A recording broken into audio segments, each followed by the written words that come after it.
নান্দাইলে search মানবাধিকার সোসাইটির ১৭তম প্রতিষ্ঠাবার্ষিকী উদযাপিত। ময়মনসিংহের নান্দাইল উপজেলা কমিটির উদ্যোগে বর্ণাঢ্য আয়োজনের মধ্য দিয়ে সার্চ মানবাধিকার সোসাইটি বাংলাদেশের ১৭তম প্রতিষ্ঠাবার্ষিকী পালিত হয়েছে।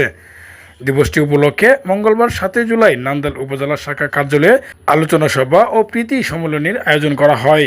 সার্চ মানবাধিকার সোসাইটি নান্দাইল উপজেলা শাখার সভাপতি ও কেন্দ্রীয় কমিটির আজীবন সদস্য মোহাম্মদ রফিকুল ইসলামের সভাপতিত্বে অনুষ্ঠানের প্রধান অতিথি হিসেবে উপস্থিত ছিলেন ঈশ্বরগঞ্জ উপজেলা সার্চ মানবাধিকার সোসাইটির সভাপতি ও কেন্দ্রীয় কমিটির আজীবন সদস্য মোহাম্মদ মতিউর রহমান।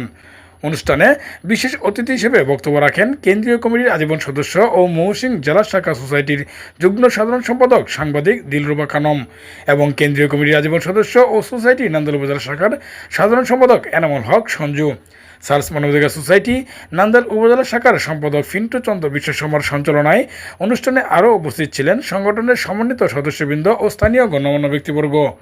সবাই বক্তারা বলেন, মানুষের মৌলিক অধিকার রক্ষা এবং আর্তমানবতার সেবায় সার্চ মানবাধিকার সোসাইটি দীর্ঘ ১৭ বছর ধরে নিরলসভাবে কাজ করে যাচ্ছে।